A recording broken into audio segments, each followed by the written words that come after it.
All right, I'm going to start streaming.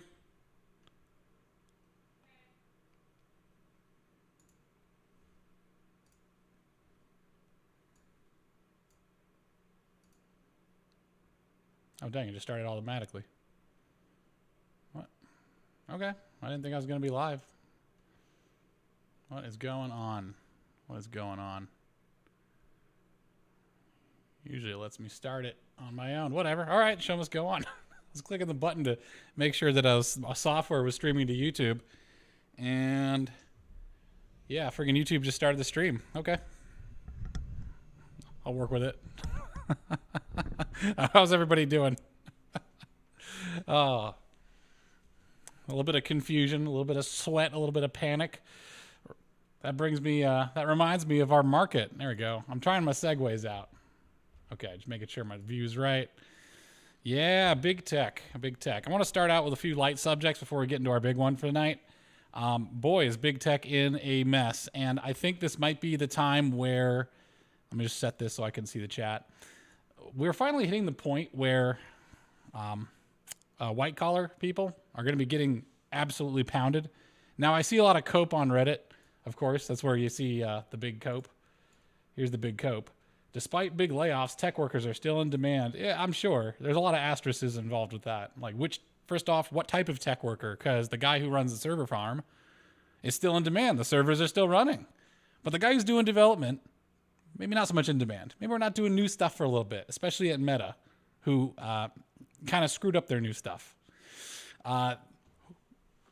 For the tech workers, like what is a tech worker, right? If you work in the HR department, I guess you're a tech worker of a tech company. If you're a consultant, are you a tech worker? Like that one crazy moderator person who was just a contractor, I think, for Twitter. They're gone. I mean, the layoffs don't even include the contractors, right? There's a large workforce of contractors and freelancers that help keep these tech companies going. That's what's involved in a lot of the higher end or very specific development. So let's say that you're petfood.com or something, and you want Amazon Web Services integration. You're probably not going to have someone trained in-house to do that because you only need to do it once, and then after that it's maintenance, right? So you're going to hire a contractor or a freelancer to do it for you. So there you go. So these layoffs don't even capture that. Like, I think I saw a good rundown in one of these articles. Yeah, here we go. Twitter, as you all probably know, laid off 3,700 of their employees, which was like 80% of their workforce or something. And he might not be done. I mean, Elon Musk might be still cutting people. But that pales in comparison to Meta. Right here, Meta cut 11,000 employees, which was 31%. Even though like they cut that money, 31% of remaining employees said they would recommend this employer to a friend, which means that 6 out of every 10 do not recommend the employer to a friend. And 55% believe the company acted with care during the layoff, which means that 45% do not believe the company acted with care. People might be preparing their departure, right? Like if you just see a bloodbath of a set of layoffs. Oh, by the way, feel free to say hi in chat if you're watching. Let me know you're here. I always like to let the audience guide the conversation just as much as I do. Okay, mate, that's a lie. I guide the conversation mostly, but if there's something interesting, I had somebody in New Jersey tell me how much lamb meat was, and that got me excited because he was like anywhere from $12 to $20 a pound, and I just got 86 pounds of lamb a couple weeks ago, so that comes out to over $1,000, which I don't believe, but there must be something wrong with that calculation. But if it's $1,000 a head of lamb, I'll take it. I'll be slaughtering lambs all day long. I mean, did I say 11,000? I meant 1,100. That might be what I'll be doing. Maybe that's what these employees that are now laid off will be doing soon, right? So 3,700 from Twitter, 11,000 from Meta, which, by the way, Meta was trying to recruit me 3 or 4 months ago, and I was like, no, thank you. I don't want it.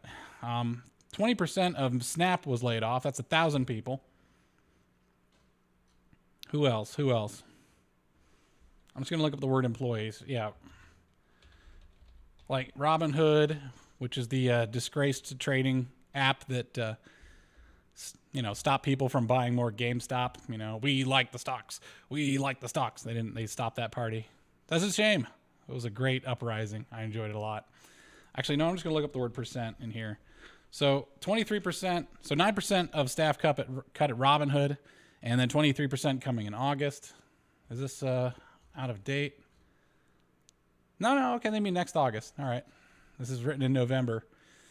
A DICE survey shows roughly 60% of tech workers want to work from home 100% of the time, even as many companies renewed return to office efforts this year. Yeah, working in office is fine. I used to work in sales, and that was a travel job, and it was inherently out of office. And yes, a lot of people can't handle it. You cannot be the kind of person who needs to be babysat. You sort of need to be the kind of person who's up in everyone's butt all the time, trying to get answers. You can't just happen to walk by someone on the way to the hallway, like on the way to the lunchroom in the hallway, right? You're not in the office. So you got to be the kind of person who's just ringing the phones and nagging people to death to get what you need, get what you want. I think this work from home thing might be a huge disaster for a lot of people. So low disciplined white collar workers are going to get annihilated. It's going to be nuts. I mean, I'm not saying that I don't look forward to that. That's a little bit more. I know Silicon Valley loves disruption, but that might be even more disruption than I'm willing to take. Yep. Big reset in 2023. A lot of these companies that are doing these layoffs right now are also going to face a reputation hit, right? So it made it into the news, so I can talk about this. Stanley Black & Decker had a massive set of layoffs, I think 2 Octobers ago or 3 Octobers ago. And it was huge. It made the news. They fired a lot of their core engineering staff, and it kind of let me know that, Stanley Black & Decker, which includes DeWalt, is not really serious about future development in the United States. Maybe they don't like the Towson campus. Maybe it's too expensive. Maybe they want to ship the design all to India and China. I mean, I wish them good luck. But the Americans there was employees there that had 40 years of experience in making power tools, really good power tools that won DeWalt the brand recognition that it has, right? So we've lost about 25,000 employees in the last number of weeks, according to this article. I don't know how you could possibly stay in demand with that much. I mean, these people are definitely not in demand, right? I mean, think of it this way. Let's say you're hiring. Like you're hiring at a tech company. And some guy who wants to work from home, who got laid off, right? And these company layoffs are notorious. The company is pretty much declaring you the bottom percent, right? So if Robinhood fired 20% of its staff, what Robinhood is saying when they lay you off is that we think you're in the bottom 20%. It's a real big blow to your professional reputation. You're going to have to climb back from that. And this is a legendary set of layoffs. I mean, it's not going to go well when you're trying to negotiate for salary. What you should have done, what they should have done, and I hate to armchair engineer them for career advice, but the writing was on the wall, and it's been on the wall for a long time. And what they should have done is try to find a more stable company and get out while the getting's good. You'd better to leave Twitter as a voluntary departure, senior staff member in engineering than have this massive reputational hit, because this Twitter layoff thing has been a debacle for everyone involved, and PR-wise. And now if you want to go work for A.O. Smith or some other place that does water purifiers or something, something more laid back, something more basic, something that's a little longer in the tooth, are they going to want to hire you, the bottom 20% of Twitter? They're going to want to hire the bottom of the barrel. You were the top of the barrel, but then your company showed their cards and said what they really thought of you. So something to think about. I'll pop over here. Get to face cam only. I'm still pretty new to this. All right, face cam only. I wanted to talk a little bit about the hero-shaped hole that a lot of men have. All right, and the hero-shaped hole, what that means is this weird hero worship that people have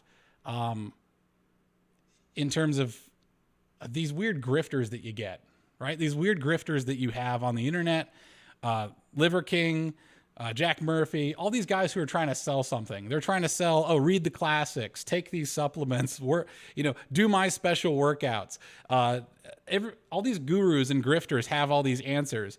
Take this supplement, read these books, take my workshop, do this course, do this breathing technique. Breathing techniques are fine. None of these are bad in and of themselves, but it's this big repertoire of just bull crap. It's like there's a checklist.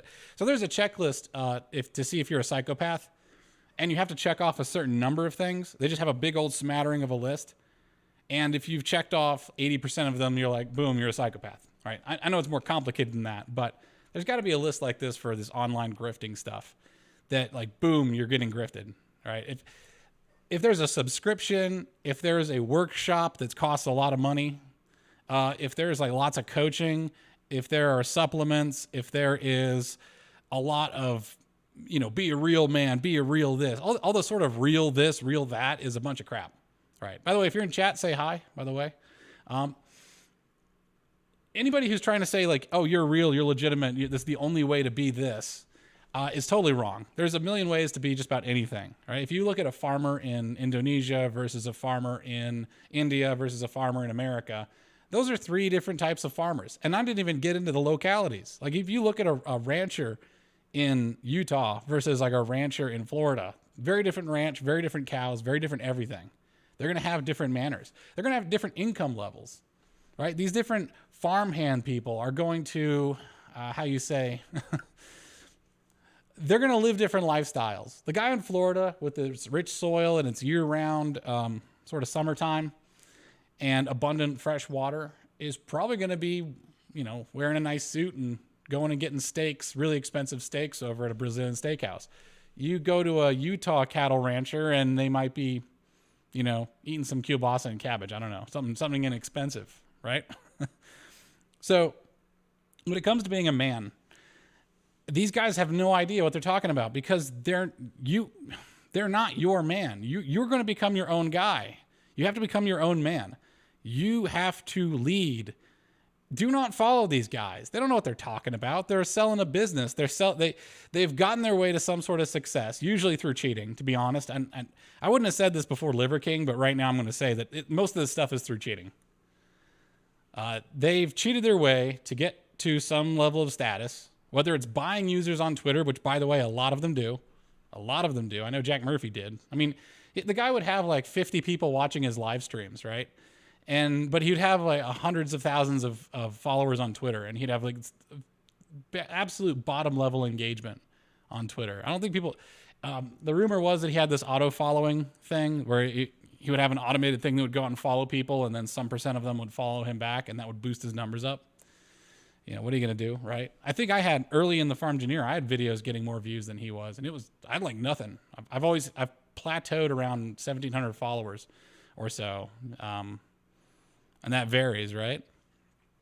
Like a lot of these guys have cheated their way to success, and then they're trying to sell you some other path to get successful. This used to happen a lot with the diet fads.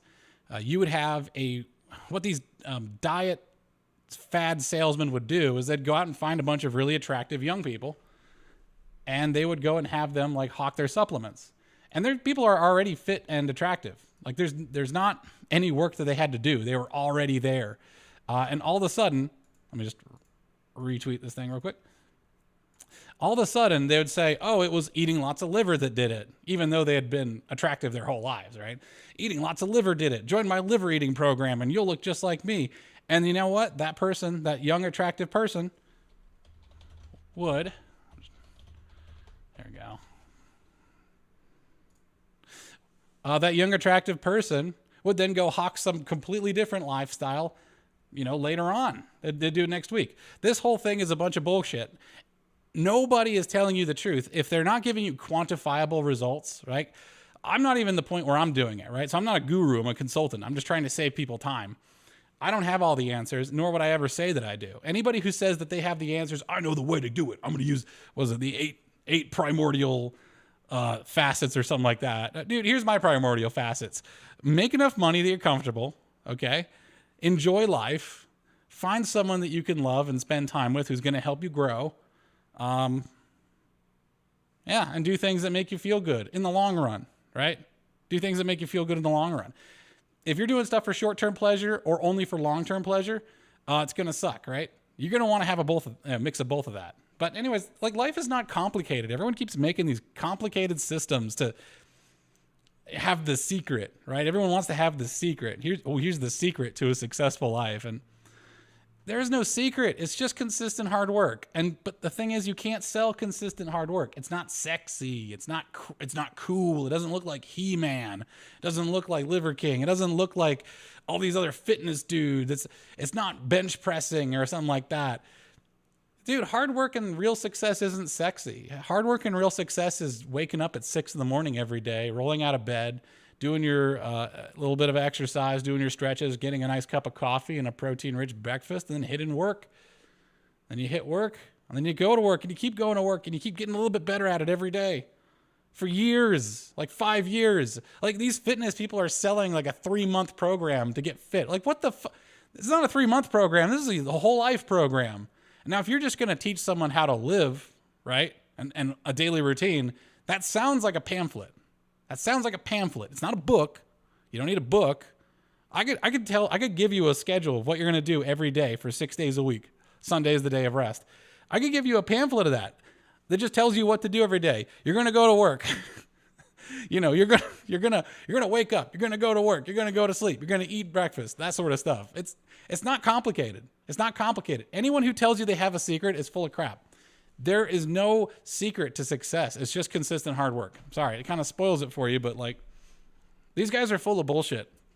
Every one of them. And the stuff that you see on Twitter and YouTube is almost always false. Unless it is verifiably true, unless you can like really verify that they're doing it, it's bullcrap. All right, that's going to lead me into the homestead community a little bit, right? So the homestead community has a lot of good information and has a lot of bad information. And the way that you can tell the difference is the good information tends to be kind of mundane, but it's actionable. Like you feel like you know exactly what you're doing and you understand exactly how it works.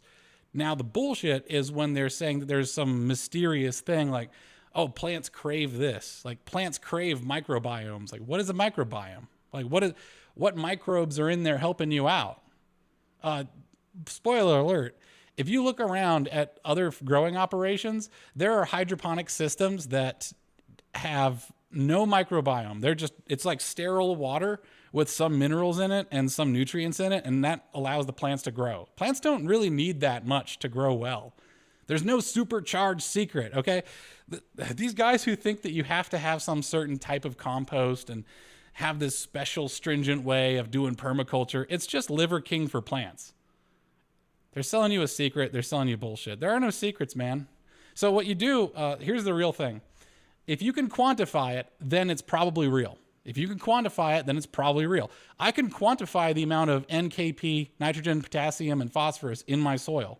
Okay? I can look at the back of my fertilizer sack and I can see how many tablespoons of what I need to add based on the numbers that I measured. I know exactly how much. And usually it comes out to like maybe a tablespoon of fertilizer every couple of months to keep my tomatoes really growing. Like if I see stuff lagging behind, I actually have a book over there that tells me plant ailments, and based on the color of the leaves and how they're wilting, you can actually tell which nutrient they're running low on. These are all measurable. These are all... Oh yeah, dude. I had one, Orange Post, you're 100% right. I had one person. By the way, I ask bait questions. I like to bait people. That doesn't sound right, but I'm going to roll with it. I like to bait people. I go onto Twitter and I just bait all day. No, I baited him by saying like, hey, should I feed this caterpillar to my chickens? Or how do I get rid of this caterpillar problem?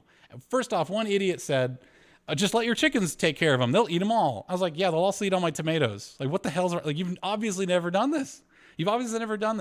Second off, this was a tomato hornworm, and they were saying like, oh, don't feed that to your chickens. It'll kill them. And I was like, all right, challenge accepted. I've got a bunch of extra roosters. I have one that's like all derpy and retarded. So I was like, all right, I just took the worm, whipped it, and threw it into the pen. He caught it, ate it. I must have fed him 20 of those things because they were all over the place. He's fine. I mean, he drowned, unrelated. I don't think it was related to tomato hornworms, but they were saying because it was eating the tomato, immature tomatoes and the tomato plant, it was going to have some toxin called solar something or other. No, it doesn't. Totally fine to eat.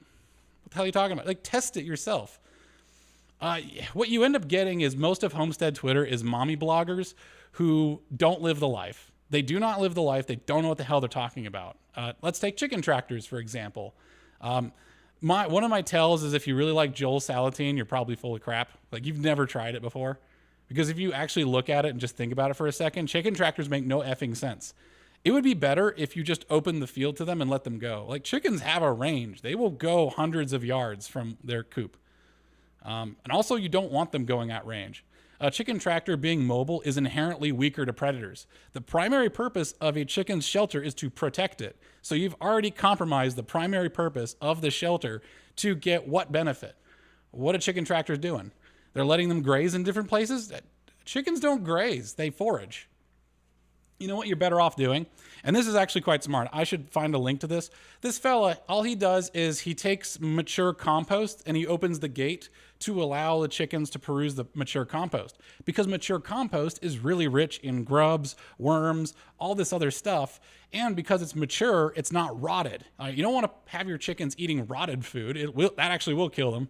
I mean, I haven't checked it myself, but it can't be good, man. Can't be good. Don't do it. All right, let's say we don't want to take the risk, okay? This isn't always, homesteading isn't always about FAFO, right? It's not around just F around and find out. Sometimes you just avoid stuff that sounds like a bad idea. But he would let them go onto the mature, fully cooked compost, and they would just forage. He didn't actually have to pay any money to feed them. I was like, my God, I don't know where he got all that compost from. That was a mountain of compost. It was like a Quonset hut that you'd park a dump truck in or something. I don't know if he's just been collecting that compost for years. Hey, good for him. I'll take that. Yeah. Oh, okay. That's how we did. Yeah, local food. Ah, man. I need garbage. That's what I need. I need to buy a garbage truck. I'm the trash man now. Yeah, like those are ingenious solutions that actually work. But this chicken tractor thing is a contrivance. That the chicken tractor will probably cost at least $500 for a reasonable one. But if you look at people's videos on it, it like goes hand in hand with people who have perpetual motion machines and other bullshit, right? And they look rickety and shit. Okay, if you want to know if a homesteader on YouTube is actually legit, look at their videos and look at their property. Okay, look at their property. In my older videos, you can see my property. I have big greenhouses up, right? I've got raised beds up. I have a barn. I have 5 sheep. Well, okay, I have 4 sheep now. I slaughtered one of them. Can't wait to eat him. I hope he's delicious. Kind of regretting not giving him more dewormer, but whatever, you cook that stuff out of him. I've eaten pork before. It'll be the same thing. Anyways, like you can see that I actually have stuff going on. I even have a pond and a forest with a natural spring. I haven't done a video there. I'll go like Bjorn, Bjorn Longborn? He's a fellow who wears a hat. He's in Finland. He's always talking about how the government is out to get him. He's not wrong. He's in Finland. That's the Eurozone. But anyways, you could tell by my property and by the stuff I've built that I'm doing stuff. But I look at YouTubers like M.I. Gardener, and I'm like, this guy is just in a backyard of a suburb. And every time he goes out to his garden, it looks like he just bought it at the store and put it in the ground. And now he's going to give you tips on it. Yeah, bullshit, man. Bullshit. I'm so tired of these books, by the way. These books are crap.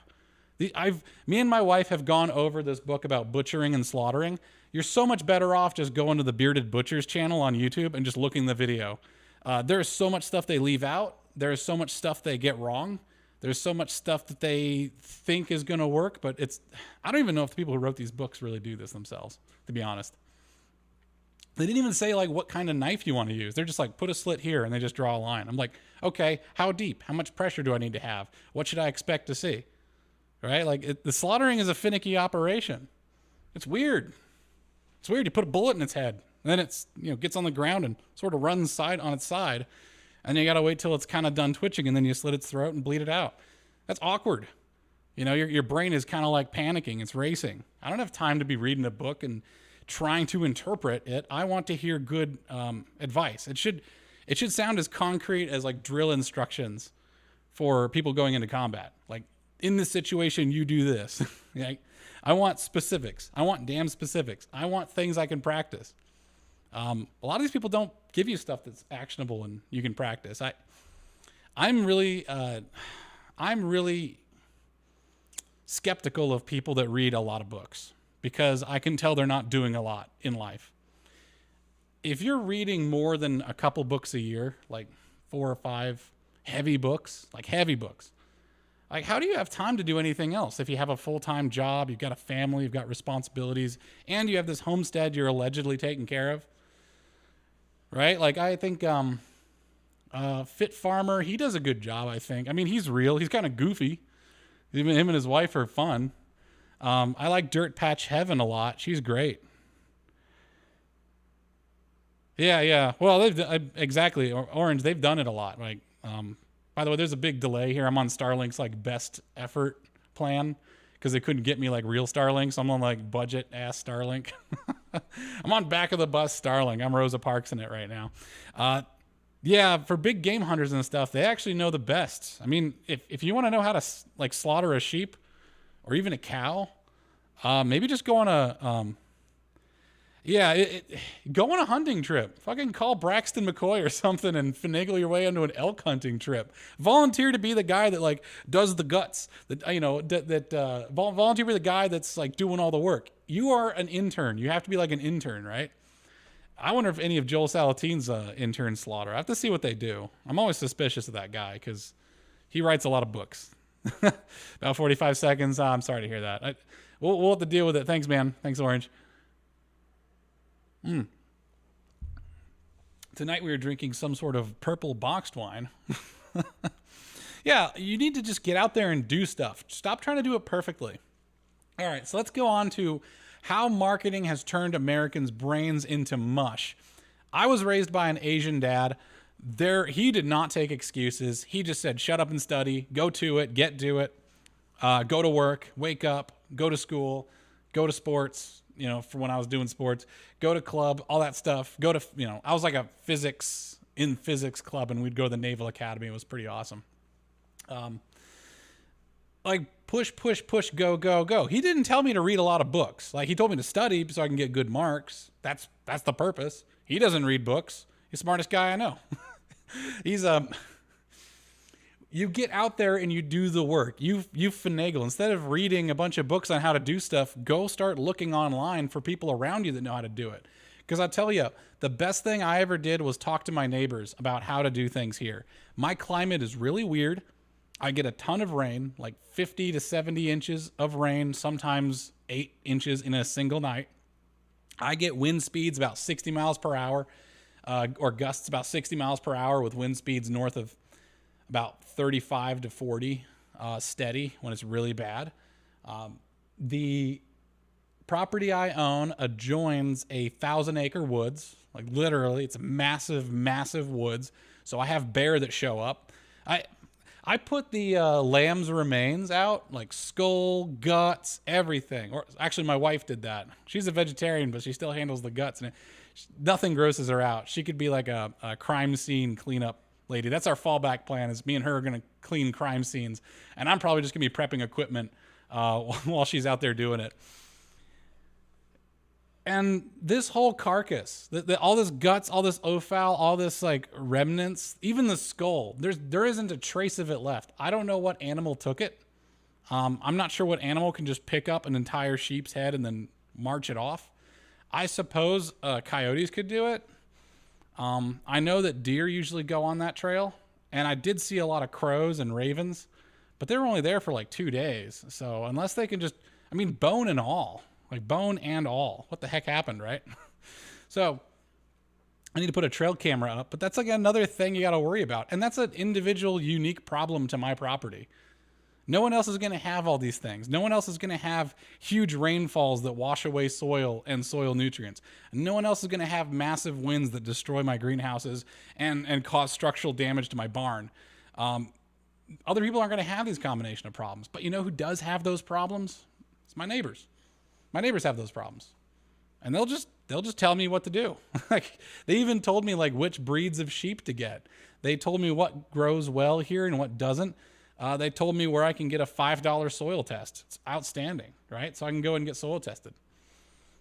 Whereas people that are these armchair homesteaders don't know what the hell they're talking about. They live in this weird little house in the prairie, cast iron, cookware lifestyle. It just like they just decided that homesteading is. I'm just going to take all of the aesthetics of Cracker Barrel, and that's my lifestyle now. I got a shirt that says Chicken Mama. I've got 5 chickens. I mean, yeah. Oh yeah. Dude, I gotta be careful about leaving guts and ribs out. Yeah, Orange Post, I'm seeing that. We got a black bear, I think. I'll move on with the subject because it's pretty interesting, but we got this weird aesthetic lifestyle with homesteading, and I don't see how it makes any bloody sense. Like, it doesn't make be functional. So one person was wondering what my problem was with cast iron earlier today, and the thing is, I don't have a problem with it other than it's inferior in every single way to stainless steel cookware. Stainless steel cookware, you just soak it in the sink, and the stuff will come off if you just swish it with a wand. Like, everything comes off really easily. Stuff does stick to it while you're cooking, but sometimes that's desired, actually, and you just need to use oil. But stuff sticks to cast iron, too, if it's not adequately oiled, right? The heat retention is really good on stainless steel. The thing about stainless steel is I could leave it outside in the rain, potentially. I could bury it in the ground and then pull it back up, put some polish on it, and then it's brand new, right? It's indestructible. And it's also very durable about banging it around, and it's what restaurants use. So the fundamental approach that I take to homesteading is I look at what the professionals are doing, and I try to scale that down, because professionals have to measure, they have to justify, they have to be efficient, they have to be cost effective, thrifty, right? They have to support tons of people, whereas a homesteader can just go to the grocery store if they screw up, and a lot of them do. A lot of homesteaders just go to the grocery store. They have a hobby garden. They don't have a real garden. They'll say that, oh, I'm putting in nitrogen fixers. Then I looked at the scientific research on nitrogen fixers and found that they're equivalent to 1/20th of an ounce per square foot of nitrogen fertilizer. So 1/20th of an ounce is like what I can fit between my 3 fingers. So you're literally just salt baying nitrogen fertilizer every year. It'll take you 20 years to get 1 ounce per square foot. That's tiny. Like 1 ounce is that's what you actually need to sustain life. So it doesn't work. If it works in their soil, that's probably because they have just really rich soil. Do you have really rich soil? Maybe you don't. Right? So that stuff that works. Yeah, I know, right? If you're gonna have to get an Orange Post, get Volrath. It wasn't bad. It was like $200 for a professional set with a frying pan, stock pot, 4-quart pot, and a 2-quart pot, so saucepan, so it worked out. But the stuff is indestructible, by the way. I love it. Like, you just take a Brillo pad to it, and it just cleans off like it's brand new. So we'll just polish it up. It's great for making like stir fry and stuff. It has a great heat retention. All right, sorry, I'm selling you on too much on that. Sorry about Orange. Sorry, Orange Post's wife is gonna love that. This lifestyle thing, it blinds you, right? What's important? Really ask yourself what's important. You know who doesn't have to ask themselves what's important? Hippies. Hippies are like the trust fund children of the tech billionaires and the generations of plenty that came before them, dude. They will get bailed out. They will go find some other place to go. You are not a hippie. You are actually trying to feed your family. This is make or break for you, possibly. Like this, we could have a major recession coming in. Yeah, all right. G Heather here is confirming 20 years. It looks like 20 years is about right. Like, this stuff lasts forever. Calphalon's a good brand. Yeah. Nice. So the people who have to live with the consequences of their actions are the ones you should be listening to. And I know that sounds really basic, and I'm not trying to be like patronizing, but you know who has to live with the consequences of their actions? It's not homesteaders. It's farmers. Listen to farmers. Listen to farmers. Their lives are on the line. If they lose that farm, they're destitute. Farming is what they do. They're going to end up just being a hand on some other corporate farm working for Bill Gates. Trying to escape the tech billionaires. You end up right back. They just claw you back in. Those are the people you should be listening to. These homesteaders are kind of just mommy bloggers. And I don't mean to be like derogatory towards mommy bloggers, but it's the same kind of stuff. They'll say like, oh, do this, it helps. A professional hears that advice and says, okay, how much does it help? When is it appropriate? What are the drawbacks? What are the consequences? How long will this take? Like, professionals has their, like, looking at their watch and looking at their spreadsheets, their ledger, and they're tapping their foot and they are not hearing any of this garbage. Your home is a business. If you're a Christian, or if you're Jewish, or if you just respect that kind of wisdom, check on Proverbs 31. It has a great description of how a house is run. It also extols an ideal wife. An ideal wife is a home businesswoman. She is running a business. A home is a business. So you need to get serious and have a business mind about it. bad things are coming. We're having a global recession. I don't know what's happening next. As I just showed, 23,000 white collar employees have lost their jobs in the last month or so. First off, if they get another job elsewhere, it's probably going to be someplace where you want to buy a home, right? So if you thought like the Nashville home market was hot, wait till the people who've just been laid off go and find other jobs.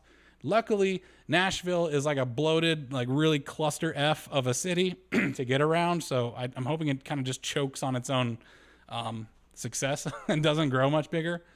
You know, it's like a spider. It just doesn't have the lungs to sustain a larger body. Like it just doesn't have the transit system or the electrical grid, I'm hoping. Yeah. But the places that can take them in, like Florida, like how many of these tech workers are going to go to Miami now? How much is land going to increase in Florida? Right? Because some tech companies will do work from home 2 days a week. That means you can have an hour and a half or a 2 hour commute because you're only doing it 3 days a week. Or maybe you're only doing it 2 days a week, right? And you get to work from home 3 days a week. Or maybe you only go into the office once a week or once a month, right? Like the calculus is changing rapidly. And as things change, I cannot assume that they're going to change for the better. So I assume to all my viewers and everyone, I am mean on Twitter. I don't have any time for anyone's BS. I don't care how long someone's been following me. But if you start giving a bunch of weird hippy-dippy advice that is going to cost people money and is going to cost people their food stores, you could get laid off anytime, right? I could get laid off anytime. But if I get laid off, I have like 3 years worth of food, including a freezer full of beef and another sheep to slaughter that I can sell for allegedly $1,000. Yeah, I've got options, but that's because I've been smart. Now, if I'm sitting over here trying to freaking grow comfrey and do permaculture stuff, I know, work from home 4.5 days a week. That's nice. If I'm trying to grow like comfrey and stuff like that, like I've wasted a ton of money. It costs money to try and grow food. Like it's not free, especially the setup. Once you get the setup done, then you just need to revitalize your soil. That means like a little bit of mindful scheduling with fertilizers. You got to make sure you send it in for analysis, but this stuff does cost money.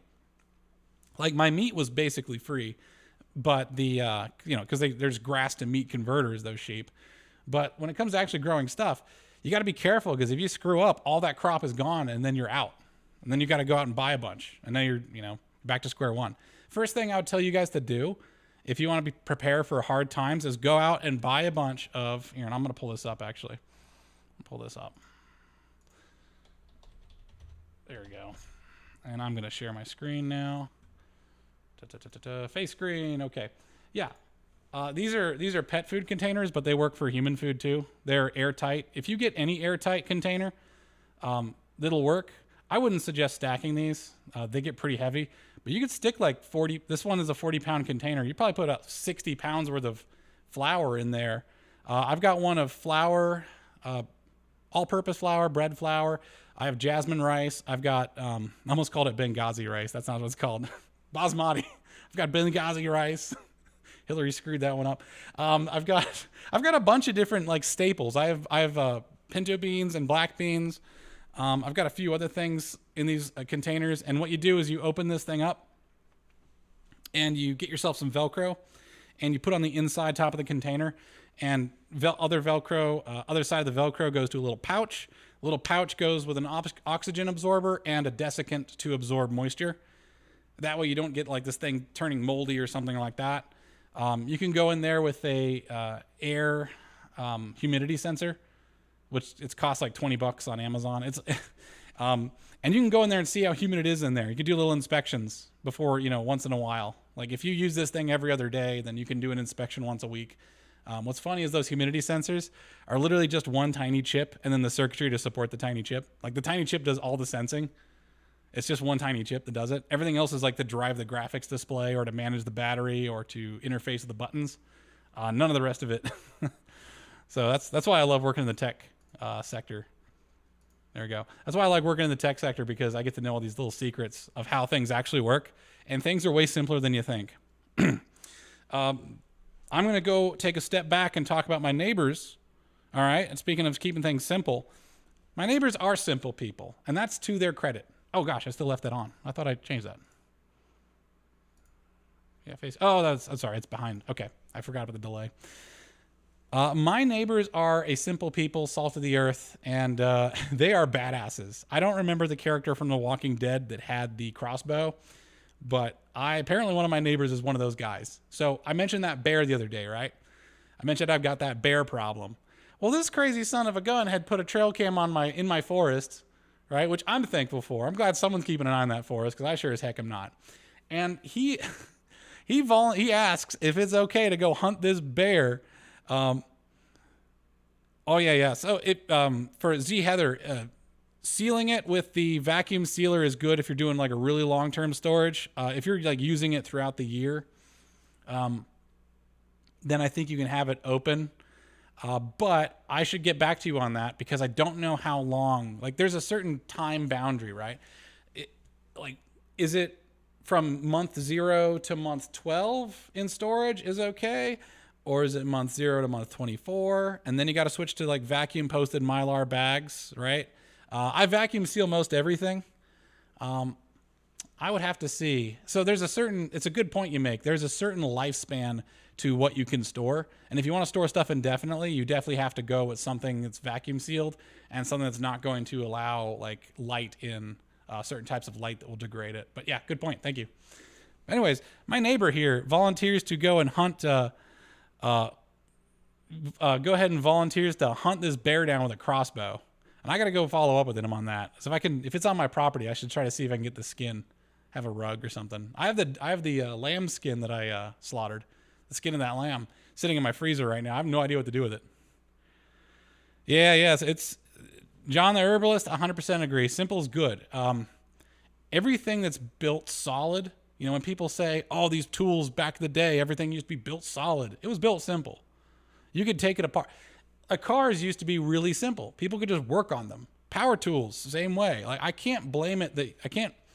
It's kind of a shame, because the hobby community is fed from having simple end products that people can look at and analyze. But products these days are so complicated and difficult without special training. A little bit of special training, not a lot. I actually used to run a nonprofit that did the sort of special training that can help people look at technology and approach it with a hands-on way.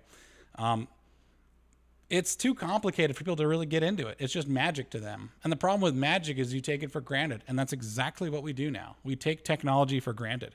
And because we're hitting the backlash of all that, taking technology for granted, now people are scared of technology, right? You see that all the time. You see these homesteader people, which I'm very derogatory towards. I'm sorry, homesteaders, but I've seen so much bad information that the community needs a good spanking. And I will spank that community. I will spank those homesteaders good. They are afraid of technology. They almost think it's evil, like it's going to spy on them or something. Like, oh, you bought that microphone chip from China, it's going to spy on you. It's like, it's not going to spy on you. Probably not. There are ways to find out if it's going to spy on you. Spy devices usually have a current draw that is above what it should be, and it tends to be intermittent if it's like sending radio signals or something on the sly, or if it's doing something else, right? If it's spying on you, it needs its own back channel. I used to work with chips, and we used to evaluate if these chips were spying on you or not. That was a different life. Anyways, they're afraid of technology, but if you just spend a couple years learning it with the right teacher and the right instruction, you can make your own technology easily. Like, it's like 50 cents per square inch of circuit board space. You can design circuit boards for free with KiCad. That's KICAD. There are free tutorials on YouTube. You can start making your own circuit boards. There are free tutorials on how to program a tiny chip, microchip, that is like 50 cents, $1, $5, depending on what the microchip does.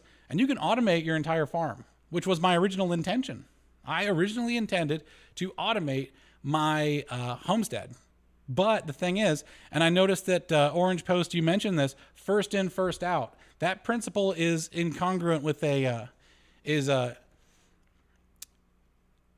corresponds to a principle of, I think, Kanban. And that's how factories run. Kanbans are, if I put it simply, it's when you have let's say you have a rack full of bins, and the bins kind of slide forward. You've seen this at the grocery store with like milk, right? The great thing about you know what? Actually, that's great. If you have kids, or if you're trying to teach someone about how a factory works, take them to a grocery store, because a grocery store is identical in terms of logistics to how a factory works. The only thing that happens is a factory, if I was to use this analogy, a factory has the kitchen built into it, right? So a restaurant is also a really good example of how a factory works. But the problem is a lot of restaurants aren't run very well. So it's kind of hard to find a good example. If you've ever seen Kitchen Nightmares, you'll know that. But a grocery store is a great example. If you see the way the milk comes forward, all of the older milk is in the front and all of the newer milk is in the back. Everything rotates out. You can see at a perfect glance what you're running out of and what you need more of. So when I walk into my larder, and my larder is the size of a room, it's an entire room. It's like a 30-foot hallway. It's like 30 foot by maybe 8 foot wide. Maybe it's only 6 foot. That doesn't matter. I'm sorry. I'm getting off the details. And it is racks and racks of shelves. And that's my larder, right? I can go back there and at a glance, I can make a grocery list in about a minute. That is really good. How long does it take for other people to make a grocery list? One of the easy parts, the cheats, is all of my staples are once a year buys. So I'm not going to run out of rice. I'm not going to run out of meat. I'm not going to run out of peppers because I grow my own peppers. And those are really, if you ever want to start growing stuff, start with peppers. Your return on investment is fantastic because peppers are great and you can make them into chili paste. You can make them into chili powder. You can make them into seasoning. You can use them for soup stock. They actually have a lot of, yeah, man, Kitchen Nightmares is the best. By the way, Kitchen Nightmares is also how a lot of tech companies run. There is a lot of screaming, like people get mad. It's great. I really love that show because all the same leadership issues you'll have at Kitchen Nightmares happens in a factory. It happens at an engineering design house, happens in your own home. Probably. I hope not, but it can. Anyways, the grocery store is a perfect example because in a grocery store, you can go at a glance and see what is there and what isn't. You can see how much there is. You can see when stuff is. You can see how old stuff is. You can go in there and find things quickly, right? I mean, as quick as the grocery store wants you to. They want you to be circuitous, right? But if you take the good things about a grocery store and you build it into, what does it start with? Yeah. Oh yeah. If you're in Alaska, yeah, peppers might not work. Do potatoes work in Alaska? I was thinking about putting potatoes up right now. It's cold right now. If my potatoes can survive some freeze with a little low tunnel, I'll do it. I got these golden potatoes and they're great. They're great for a potato salad. My wife's on a potato salad kick. By the way, the thing about growing your own food is it's a lot easier than you think for some of them. Some of them are just hard as hell. And usually that's pest related. Usually it's bad advice related. One person actually told me to use wood chip mulch. Don't ever do that. Wood chip will modify the pH of your soil in the wrong direction. It's always the wrong direction. It will provide shelter for pests because they basically form little lean-tos. So it's easy to conceal pests. They will harbor fungus because wood is a sponge for moisture, and funguses and algae and molds and stuff will start growing on them. And it's just a mess. It's just a terrible mess. Oh, nice. That and cabbage. Cabbage is awesome. I need to find this research paper, but there's a research paper done that compared the nutritional value of cabbage in the year 1913 to 2013. And you can see that the nutritional value of cabbage just tanks. Farmers get paid per pound. So cabbage is going to be like 69 cents per pound, right? Well, then they don't really care what the nutritional value is. They just want a bigger cabbage. And what's the easiest way to get a bigger cabbage? Build more cell walls that can retain more water. So all of a sudden you get tons and tons and tons of water enclosed in fiber. And all of the nutrition goes by the wayside. It is what it is. It is what it is, right? It just doesn't, like if you look at those tiny cabbages, you'll see ones that are like the size of a baseball. You know, those aren't super profitable, but those are better for you, almost certainly. Now, again, measure stuff. You have to measure stuff. There is a test you can send your food into. Like you can go send your food to a lab to get tested for nutrition. It costs like $200-$300 per sample, which is not terrible. But it would be nice to just show a couple of different examples of here's like Orange Post. You're saying that a meated diet is probably easier. Let's show like a grass-fed beef versus another type of beef. Let's show a beef that was allowed to be on the teat for its whole childhood as nature intended, right? As the And instead of nature, you can also substitute for as the evolutionary, development of the beef cow has resulted. Keep it on there. There might be a big difference. You might have a total bone density difference. You might find out the bone broth from the fully tit-fed cattle. I don't know what to call it. Breastfed? I don't know. The udder-fed. the fully uddered cow, right? Calf might have higher bone density. That makes sense to me. All of a sudden, you're getting more calcium from your bone broth or something like that, right? We don't know. We don't have great data. The USDA is not interested in testing on these details. So you end up getting a research paper once in a while that kind of tells you something, but it doesn't tell you anything. It gives you a start. Right now we have a start, and I don't see a lot of research in this area. And I think citizen scientists can just, like, the scientists just need $200, $300 to do the test, right? Like, how am I supposed to say that my tomatoes are healthier than what's at the store unless I've taken data? As an old friend of mine used to say, if you're not keeping score, you're just playing games. Right? How do you know? Hulk juice per my wife. Bone broth is Hulk juice. Yeah, bone broth would be pretty good with some cabbage, actually, and potatoes. That's kind of like all you need. I want to do a nutritional analysis on that almost. I don't have bone broth in my nutritional analysis tool, but I should. Excel 2016. Nutrition template. This is, so if I were to just zero out a bunch of stuff. All right, no potatoes. Actually, you know what? 2 potatoes. We're doing potato farms. Sweet potato, not in Alaska, we're not. A cup of whole grain, sunflowers, lima beans. We're just doing a baseline. This is not a full diet, okay? We're just doing a baseline. Let's say you got some eggs. Let's say you got some chickens. And you know what? You're in Alaska, have some fish too. Milk. Yeah. Okay, milk is Hulk juice. That makes sense. Milk is actually absolutely necessary. I could not get milk out of the diet. So if you're seeing this is my nutritional calculator. And the main thing that milk has is calcium. And it's the only thing in the entire sheet that has calcium. If I go to just the raw value sheet where I get all this data from, and I go to the calcium row, you'll see that nothing is high, right? Where's the green? You need 1,300 calcium a day. Where am I going to get how much meat? I'm about to eat 40. I only get 40 milligrams of calcium from lamb meat, right? I get a little bit more from goat meat, okay? There's sheep. All right, here's milk, right? So I need 1,300 of calcium. I can get it from goat milk. I can get it from sheep milk. There's a reason why I have sheep. It's because their milk is more nutritious per the USDA. And I get it from a smattering of other things, but nothing else gives you a lot of calcium. If I go to the right, people say green leafy vegetables. Yeah, my ass. No, it doesn't. You better. So the only I had to help somebody, help someone who's a vegetarian get all the calcium they needed.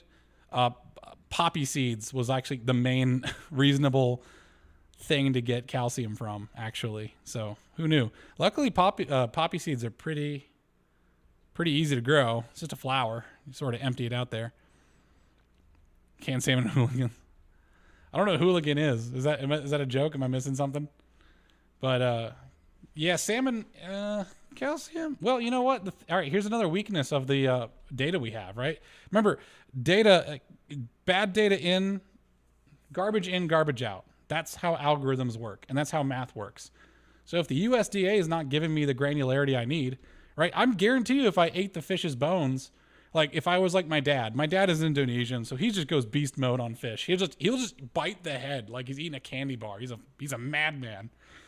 I used to think I was gross when I was a kid. Now I think it's badass when I'm an adult. I wish I could be like my dad. But he's probably getting a lot more calcium than I am. It's probably why his bones are still good, even though he's like looking like Yoda these days. Anyways, enough about my dad. He's out over in Indonesia right now getting himself into trouble. You better not make me a little brother. I'm going to be very upset with you, Father. Father, you've disappointed me. All right, we're not doing kale. All right, what was I looking at, right? We were looking at just meat and milk. Let's have a diet of just meat and milk. What do we get? Look at this. Look at this on the left. Okay, the total nutrients here, column A, that is the total nutrients. Yeah, actually, is this real? Oh, okay, so I put in eggs, catfish, milk. Let's put a little meat in there. Like we're gonna drink the milk. We might as well eat some of the meat. Let's just do half a pound a day and not go full beast mode. Gee, look at, actually this is working out pretty good. And 2 potatoes. It's really making the difference. We wouldn't have the pyridoxine if we didn't have those potatoes. I'm gonna move this window over a little bit so I can see. Oh no, you guys can't see the. All right, I'm sorry. You guys, it was covered up the whole time. Son of a gun. Well, look at this. All right, so we're just eating nothing but potato. We just have potato, 6 eggs a day because we're beasts. 1 fillet of catfish, wild caught catfish, because that's where your vitamin D comes from. It's the only thing that really gives it to you. Yep, catfish will give the D to you. Half a pound of lamb meat and 2 cups of sheep milk. And what do you get? Like, look at this left column here. You have 80% of the calories you need. If you just ate a little bit more milk or had a little bit more milk or meat, you'd be good.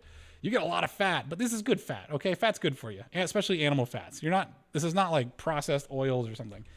You got almost all your vitamin A, vitamin B, B1, B2. You just need some more folate, okay? You need some more vitamin C, which means eat some hot peppers. Let me fix this right now because hot peppers are awesome. So I'm going to eat 1 hot pepper raw because I'm a beast. Can't stop me.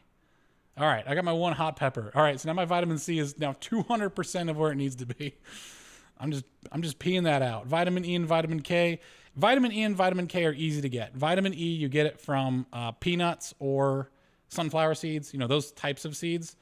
And vitamin K, you can get it from like a tiny amount of kale, like a little bit. If you just put a little bit of fried kale in, I tell you what, just put the kale on your lamb steak like a blanket. Or fry it in with your eggs. You'll be good to go. Don't even worry about it. And we've got most of our minerals. All right, so we need like manganese is one we're way low on. Manganese is not hard to get. Manganese nutrition is hard to, yeah. Sorry, I was trying to make a joke and it did not work out. I'll flagellate myself later. But look at that. Like, okay, so if you want manganese, just get some pumpkin seeds. Do you like pepitas? I like pepitas. Like, these are what's high in manganese. So if you just add yourself, like, let's say you made a buckwheat pancake. I just made a buckwheat pancake. What do you get? Here's the whole grain. Does that not have manganese in it? Okay, not very much. Buckwheat is really easy to grow. It grows like a weed. I was winnowing buckwheat, and now buckwheat is growing out of the cracks in my sidewalk. It is a weed. It's great. You should grow stuff that wants to live. All right, this is not a farm for weak people, okay? Half a cup of buckwheat is like a couple of buckwheat pancakes. You can mix in with your eggs and milk. Have a hearty breakfast. There you go. Oh, manganese. All right, you need a little bit more. All right. Let's have more pancakes. There you go. Boom. Done. Sorted. So now you just need a couple more vitamins. Like, you can have a supplement, sure, but let's throw in a little bit of sunflower seeds. Let's say a 1/4 cup of sunflower seeds. Boom.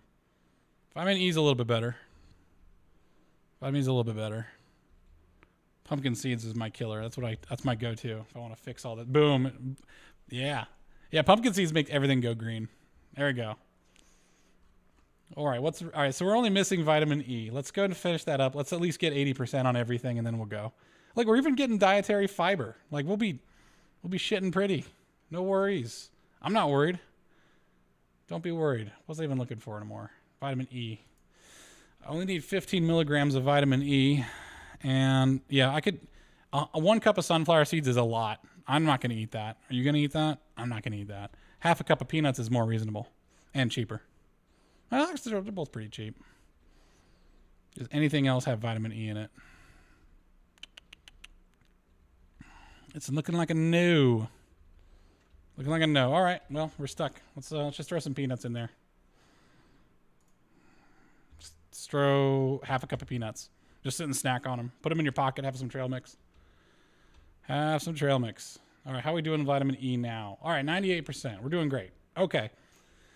All right, well, I didn't really expect us to go on this, but I was kind of curious because Orange Post was talking about eating lots of meat. And I was like, you know what? Let's start with a meat diet and then fill in what we... we'll have to fill it. I'm going to look up the... Z Heather, I didn't see you there. You were below. I'm going to have to see what the nutritional value is for saying, okay, it's very small and oily. Oh, hooligans. Okay. I'll look into that. I mean, if they're really small fish, I would love to farm fish, right? Screw the traditions. Do what works really well. I want to farm shrimp. I just like sashimi. That's it. Also, shrimp is really expensive, so I can make a mint off it. But if you can grow it, like people do that in India. There's the Macrobrachium rosenbergi is a large shrimp. It gets like a foot long.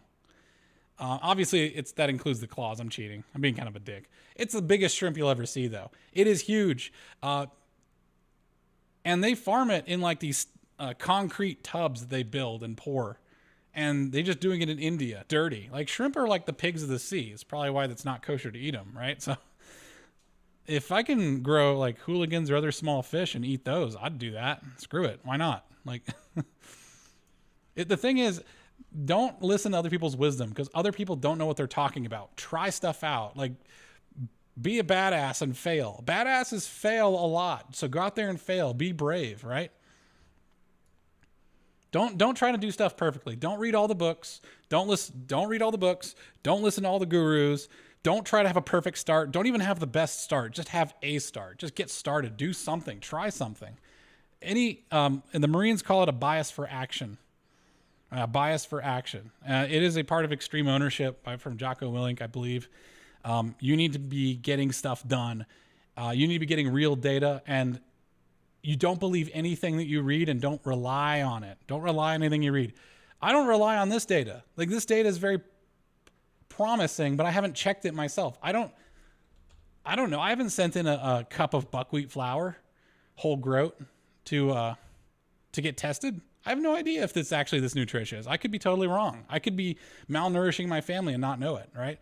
But I'm doing the best I can with what I got, and I'm identifying priorities, right? So I'm identifying priorities. Maybe I can find out which one of these are better measurements than other ones, right? Shrimp farms in the Midwest, but it was... Yeah. You'd have to get the supply chain for what you're going to feed them. If you could do like that one guy in Vegas from Dirty Jobs did and just feed them food waste from like casinos or restaurants, you'd be all right. I'm telling you, that food waste could come in handy. They are bottom dwellers. They pick apart like carcasses at the bottom of the ocean. That's what shrimp do. You'll have a swarm of shrimp just on a dead animal or something. Like they don't hunt. Have you ever seen a shrimp move? They're really slow. They're really small. And those pinchers are really just good for tearing off bits of flesh and sticking in its mouth. Yeah, they're bottom feeders. So find them something to forage on, maybe something they can sink their claws into, and that's it, right? Just some food. Maybe process it into some sludge or something, like cook it up or something, just to make sure it's healthy. And then you'll probably have to do screenings on the. Make sure there aren't parasites and stuff. It's a double-edged sword, right? The sword will cut you back. Yeah, like everything is engineered. So an engineer is like Babe Ruth. Okay, what did Babe Ruth do? What was he famous for? Well, first off, he was famous for not looking like an athlete, but somehow being the best athlete, and that's inspiring to me. An engineer and Babe Ruth both point at the stands and they hit the ball there. That's where the ball goes. We call it. We shoot it, we do it, right? It's done on time, predictably. There is no let's try this or let's try that. No, that engineer's getting fucking fired. Sorry, I cursed, but I have fired engineers that have done that. I will not have anyone tweaking stuff. We do not tweak stuff here.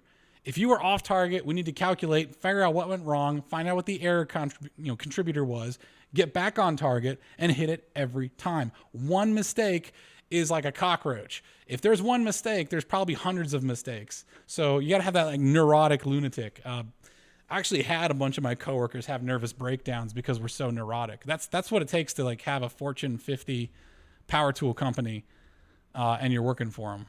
I don't know if they're Fortune 50. They're probably Fortune 5. They're definitely Fortune 500, maybe in the 100. I'm talking out my ass. I apologize. Yeah, I threw a hot pepper in it. But look at this. We have one pepper. We're eating one pepper, okay? We are having 2 cups of sheep milk. 2 cups is nothing. Like a sheep will produce 1 liter per day for a 280-day period. after kidding, after having a child, right? Now, obviously you can't, you got to wean the child, so you're going to lose some of those days, but the child's not going to drink the whole liter, right? You can push the mom and tell her to produce more and get what you can. We're eating a half pound of lamb meat. My actuals on lamb meat was 86 pounds for one of my lambs. That means that would provide me 40. Oh, sorry, this is half a pound. So 86 times 2, I'm bad at mental math, is 172 days. So I'm already half a year's worth of meat from one lamb. So I just need to raise 2 lambs a year. Okay. So now we're starting to get numbers. We're starting to get some goals. I need 1 fillet of catfish. Okay. I might have to buy that. I might have to catch it. I might have to find some way to do it. But the main thing that it gives me is vitamin D. So I might have to take a supplement or just go outside. Let's say I don't have a catfish. I'm just going to go outside and get myself some vitamin D by being in front of a UV light, like I'm in some sort of Soviet Siberian work camp. All right, 6 eggs a day. That's a tall feat, but it's not actually, it's really easy, actually. If you could preserve eggs, typically you're going to have a 90% lay rate for your hens if they're the barred rock variety. They're like probably in the top 4 of the layers, but they're not the top of the layers. That'd probably be like Winnedote or... Those are just details, right? You could choose whichever chicken. As long as it's like pretty good in the laying category, you'll be fine. So if I wanted 6 eggs a day, I'd probably need to have at least 8 chickens, preferably 12, and then I'd preserve lots of eggs. Because in the wintertime, your egg production is going to go to almost nothing. That's just how it goes. Pumpkin seeds. There's actually a special pumpkin that is made for producing seeds. That's those like nice, hull-less green seeds that you see. They're called pepitas in the grocery store. Those are great. It's a 1/4 cup of those. You probably get, grow like a dozen pumpkins, a few dozen pumpkins. I'd have to do the math on that. I don't know what the yield is, but it's called a pepitas pumpkin. The seeds are available from sellers on Etsy. Peanuts. If you can't farm peanuts, man, well, you have a lot of opportunity for growth. Okay, there's nothing wrong with not being able to grow stuff. By the way, everyone starts somewhere. Don't let anybody bully you. But peanuts are a good start. They have a large seed, so they tend to germinate easily. And they tend to like the warmer months. So if you're in an area that is pretty warm, you could even put a low tunnel on it when it's in the heat of summer, and it'll be fine with it as long as it gets enough water. Sunflowers are really easy. I grow this. It's called a mammoth. I bought it from Kitchen Garden Seeds, and the thing must have produced like half a pound of seeds per flower if I had planted them all in the right time and watered them properly. It's mammoth from Kitchen Garden Seeds. Check them out. Highly recommend it. And that's it. Like 2 potatoes, a cup of buckwheat. Like this is easy stuff. And these are medium potatoes. It's like the golden ones that are about the size of, like your less than the size of your fist. There it goes. Full diet. We're only growing 1, 2, 3, 4, 5, and then include the peppers. That's 6. Okay. And we're raising chickens and we're raising sheep. That's it. Like, if you want this level of sheep milk, you probably need about 3 ewes, maybe 4. Those will cost you about $300 to $400 a head, depending on where you are. So what I'm doing right now is in my head, I am making the plan. I can tell you, if I sat down with you, I can sit and pitch you a spreadsheet that has all of your expenses for startup, right? I can even tell you that every sheep is going to need about half an acre of grazing space on average. And that depends on your climate as well. But half an acre is going to have a perimeter around it. Guess what I can use that perimeter for? It's telling you how much fence you need to buy. So all of a sudden, I've gotten all your startup costs, like for sheep. Boom, there it is, done. The stuff that you have to do. I might say like annually, there's actually a figure of how much hay per pound of sheep. Right? I think it's like 1/3 of the sheep's weight per day in hay if they're being fed only hay, right? All of my sheep graze right now, and it's actually kind of good for them to slim down a little bit in winter, right? If you just keep feeding an animal, if you just keep feeding an animal like all year round and keeping it fat and lethargic, it's not good for it. It's actually good for these animals to have a little bit of lean times. They are evolutionary pressured to expect it and to thrive in it. And for the carcass I just cut up, it had plenty of fat. They're doing fine. It's kind of effed up that I'm using the autopsies to like determine the health of the living ones, but if the lamb that I slaughter is any indication, we're doing pretty good here. All right. I hope you like spreadsheets. But like, I'm growing 6 things. Is it not so scary now? I hope it's not scary now. It's not scary. Like, I did the math to prove to you with numbers and everything. I did math and shit for you. I did math for you. I'm like math Jesus. I'm going to die on this spreadsheet. I'm going to die on this spreadsheet doing the math for you to show you that you can meet all of your dietary needs by growing 6 things. Isn't that so much better than having to grow bloody comfrey and all this other garbage that these permaculture guys want you to grow? Like, they want you to grow like thistles and stuff. They want you to grow, oh, you got to grow this, you got to grow that, you got to grow this. It's like, you only use maybe a tablespoon of fertilizer per plant per month, but really it's every 2 months on my experience. Your mileage will vary, right? If you buy a 60-pound sack of fertilizer, you're good for years. Like, why are you breaking? Your time is worth so much more. And you doing it at such small quantities, unlike a factory farm, you're putting fertilizer down at such small quantities. It's not going to hurt the soil. It's not going to run off into the water. You will be fine. This is the same as like any other thing, right? If you really wanted to produce your own fertilizer, here's what I'd do, okay? The 3 main fertilizers are diammonium phosphate, which gives you your phosphate. It also has some ammonium in there, so you can't go wrong with putting some nitrogen in. There is your ammonium nitrate. That is your nitrogizer. Nitrogized. Get nitrogized. That is what brings nitrogen to your soil. And you can choose, and now you're left with potassium, which people say potash, but that changes the pH of your soil too much. I would check around and do some research on that. I'm not sure which one I would use, but the main one that people use is, oh gosh, I had it a little while ago. I have to look it up. I'm sorry. I'm telling you tales out of school. You can always use potassium nitrate, which is also known as saltpeter.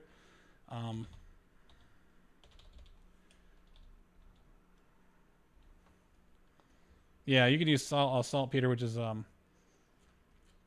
also used for making gunpowder, so that's kind of neat. So you can, if you combine that with, I think, potassium nitrate and charcoal, ground up charcoal.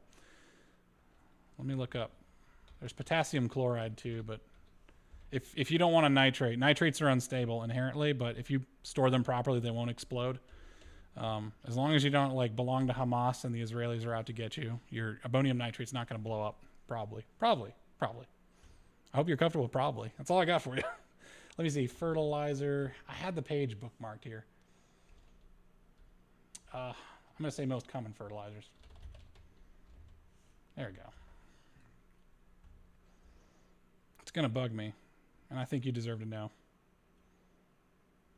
Oh, it is. Okay, I think it is potassium nitrate. All right, yeah, it is potassium nitrate. If you buy those 3 fertilizers and you buy a big 60-pound sack of them for $30, you're good for like 10 years, bro.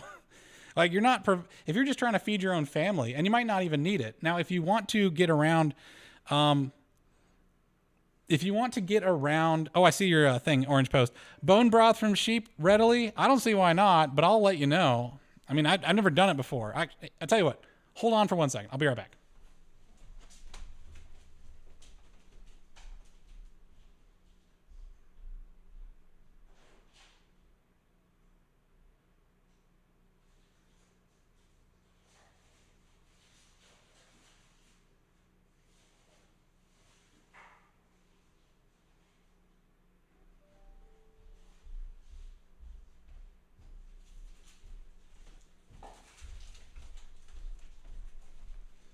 All right, I think I'm back. Okay. I mean, these are the ribs, everything. Here's another rack of ribs. These ribs are about like an inch wide. And I also have the vertebrae and all these other bones. I don't see why not. I couldn't use lamb to make bone broth. They have the front hocks are good bone. I can see myself segmenting those. But I tell you what, I'm going to have to go ask Braxton McCoy what he does for bone broth, because his wife makes like 50 jars a year. She's amazing. I'll just put those pieces of lamb I slaughtered over there. There we go. I'm looking at your chat right now. I'm just catching up. Sorry, guys. I'm doing a little show and tell there. All right. Can you get bone broth? Basically, okay. Yeah. So definitely. I'm here to die for your mathematical sins, John. Don't worry. Don't worry. I am way behind, by the way. All right. Yeah. Okay. It's a good point. John, if you don't want to use fertilizers, what you can do is you can go with some livestock, right? You can go out and buy a cow. They're like $300 will buy you a calf, and it could just go on and what do you say? Graze. It's late at night. I'm gonna drink more wine. That'll help me loosen my tongue. They'll go out and graze. And you know what a cow does is a cow has multiple stomachs. It breaks grass down. It does not use all of that grass for nutrition. It's going to leave behind stuff in its manure. And you can take the cow poop and turn it into compost really easily, really rich soil. You can take broken down trees. If you have trees on your property, let them go to rot. Like, do things that will encourage rotting conditions. Put them into an area where water will collect a little bit. It has some drainage, but it does get water. Put a plastic bag over it. That's going to encourage the log to start rotting. All right. So next thing you want to do is for potassium.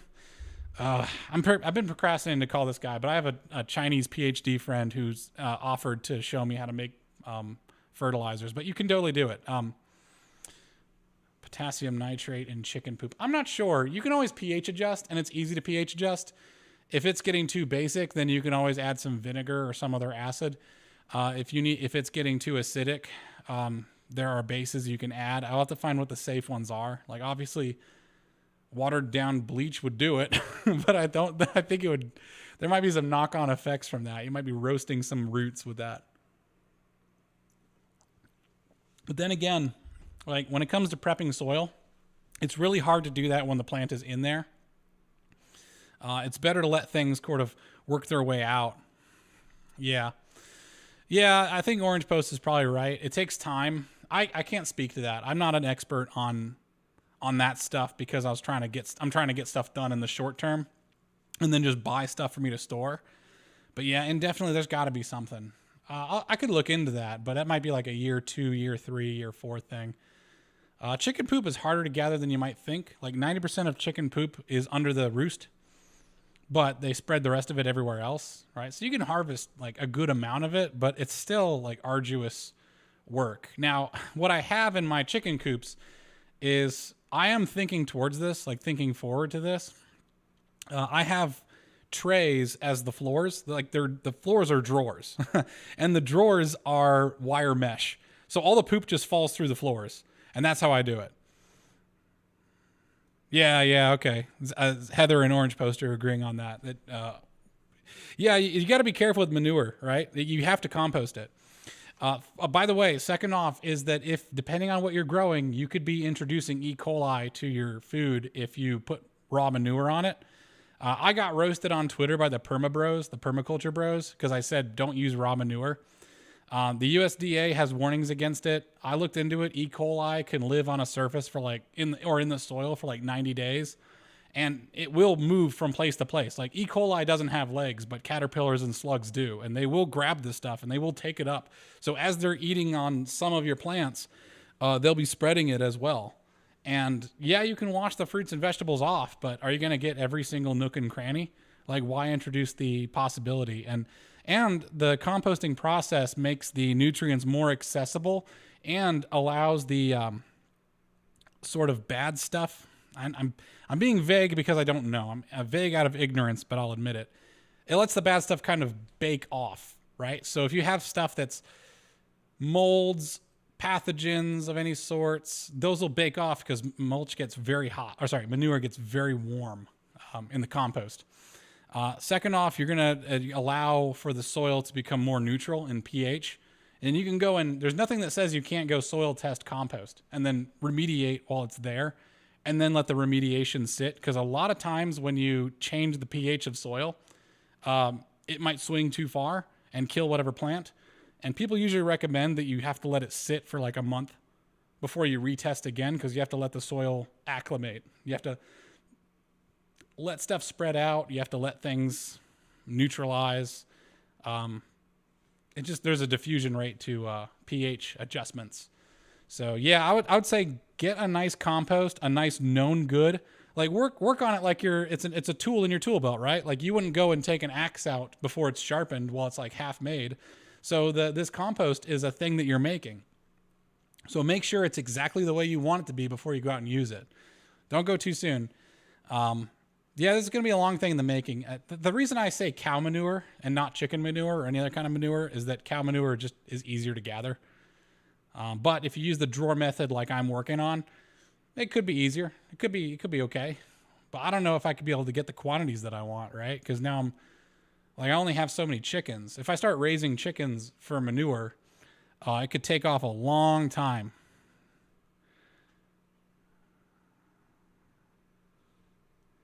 Yeah, Orange Post, you're 100% right. Dude, people on Twitter are crazy. I'm about to quit Twitter. I quit Twitter last time because someone had a raw meat cookbook. They're like, eat raw meat, guys. I was like, it was Liver King before Liver King was Liver King, right? And I was like, okay, this place is ridiculous. I got to leave. So I took a break for like 6 months off of Twitter, and I came back when Elon Musk bought it. But the propensity to want to take unnecessary risks because it's quote natural is insane to me. Like, yeah, like pathogens are a thing. Like pasteurized milk isn't bad as far as I can tell. Like pasteurized milk just means carefully cooked, like very specifically cooked. It's 162 degrees Fahrenheit for 15 seconds, equally distributed, usually using the double boiler method, which is a fancy way of saying I put a pan on top of my boiling pan. And then you don't have any risks. You're good. You're good. But people want to drink raw milk. And I understand that like, raw milk probably has maybe some good stuff, but they won't tell me what it is. Like they just say, it's got great probiotics. I was like, probiotics is just a magical word, isn't it? Like, what does it mean? Because probiotics actually have strain names. Like name the strain. I'll name one strain, Listeria. It's like, you guys are happy to can your food. You guys are happy to can your food, but you're not like these homestead people don't want to like pasteurize their milk. You can pasteurize at home. It's not expensive and it's not risky. It's definitely gonna be less risky than drinking raw milk, right? Like you're gonna get sick. Okay, so talk about getting sick. It's the stuff that you drink that is going to kill you. That is where you get dysentery. Do you want to go all Oregon Trail on me? You ever had dysentery? Like really bad dysentery? I got really bad dysentery in Indonesia. I was down for 2 weeks. I was vomiting and diarrheaing like hard. I couldn't keep anything down. I lost like 30 pounds in 2 weeks. I would have died had I got to America, and I've said to my father, I looked at him with my skinny Christian Bale from The Machinist looking face, and I said, get me a cheeseburger. Like Christian Bale from that one Vietnam movie he did. Oh, shoot, I forget. Anyways, name it in the comments if you remember what Christian Bale's Vietnam movie was. It was like Rescue Dawn. It was Rescue Dawn. Sorry, I preempted you, chat. I preempted you.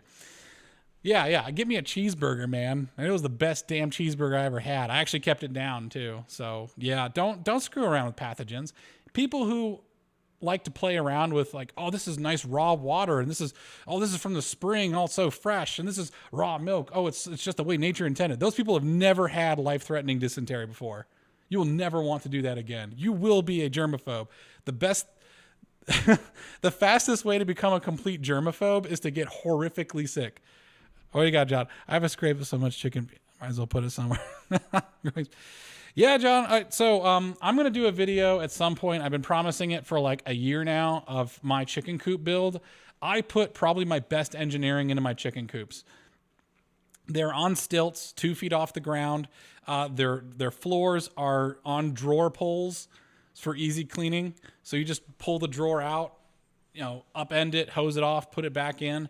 It has a floor with a fallout. The floor is just mesh. Reinforced with some wood, so all the poop just falls down. You could just put a plastic tub under it and just pull at, and all of the poop, you'll just have it all. There's no gathering, right? Except somehow the chickens crap on the walls, gets crazy in there. But it makes things a lot easier. It even has a rope pull to the drawbridge, so when it's time for me to close up for the night, I just pull the string, and so I just pull the string, and then boom, it's closed. It locks automatically. That way I don't actually have to enter the pen and get distracted or attacked by chickens, because sometimes chickens, especially geese, are very mean. If you're milking daily, you don't need to pasteurize. If the idea is to have stop past a week, okay, stuff past a week, it's a good skill. I would definitely recommend people pasteurize, but I also recommend people do this. I'll be right back.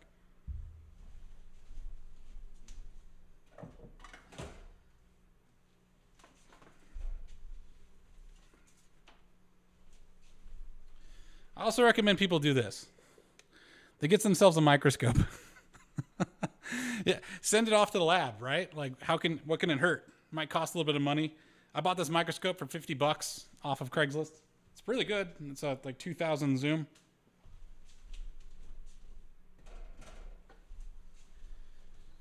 All right, now I know you can get a good look at a T-bone steak by sticking your head up a bull's ass, but I'd rather take the butcher's word for it. My head is up the ass. I'm sorry, that's just the way I live, okay? But I live it that way so you don't have to. Now, if I find out, Orange Post, if I confirm what you're saying, and I test stuff for Listeria, and I find that, daily milkings do avoid it, I will not recommend it. Actually, I'll still not recommend it because your mileage will vary, and I don't want to get anyone killed. But I will just I'll tell everyone what I saw. Right? I'll tell everyone what I saw, and maybe that's true. I'm not a risky guy, and I can't tell anybody how to run their farm or what to do. But I will say that if anyone says there's no risk, you need to be honest, at least with people. You got to be honest, because people do get Listeria, people do get sick. Raw milk does have, like, even just the teat itself is pretty dirty. Like I once, like, my sheep will lick each other's butts and then they will go suck on the teat, right? Dude, the sheep are freaks. They're super freaks. So I don't have a whole lot of faith in it, but that's why I own a microscope. That's all right. We'll get there. All right. Okay, we're well past an hour, and my wife is probably done hearing me yammer. It's been awesome hanging out with you guys. I really enjoyed John with you and getting the interaction. I really like this. Hopefully my internet is good next time. Orange Post, John the Herbalist, Z Heather. I hope that I'm pronouncing your name right, Z Heather. It's like a ZHI. It's like Chinese, I think. Orange Post. Hey, Orange Post. At least you're freaking honest, man. Aren't we all? I'm standing up and I have an opinion, but we're all just dudes, man. This is the Dude Network. Script. So I was gonna go hard on the manosphere, like call it the man-childosphere. One thing I was gonna say before I leave is that you ever notice that all these manosphere guys look like they're trying to be He-Man, and right now it's kind of at that point in guys' lives where the people who are growing up with He-Man are now old enough to have a midlife crisis. Just think about that. There's a pattern there, man. Childhood, midlife crisis, old things coming new again. It is what it is, right? It's a lot of chicanery, a lot of grifting. I don't like the manosphere for what it is. I think it has potential, but it's getting frittered away. I would call it the dudosphere because at least it doesn't have the pretensions, man. Join the dudosphere with me, Orange Post. John, G, Heather. Everybody join the dudosphere. And this is it. This is the dudosphere. All right, guys. I got to go and say hi to my wife and drink some water. And I will see you guys next Tuesday. I will be doing a second show at some point this week. I'm thinking Thursday. That could be fun. I did a show last Friday with Braxton McCoy. I'm hoping he posts it soon. We had a lot of fun. I'm hoping to go back there again. He's a cool dude. Really real. He's a proper farmer. He knows farmers, so he knows the real skimmy. Him and I kind of made fun of homesteaders a little bit too. It's hard not to, But you don't have to like every opinion, but I hope you like every person. Wow, man, my grammar's shot. All right, guys, good night.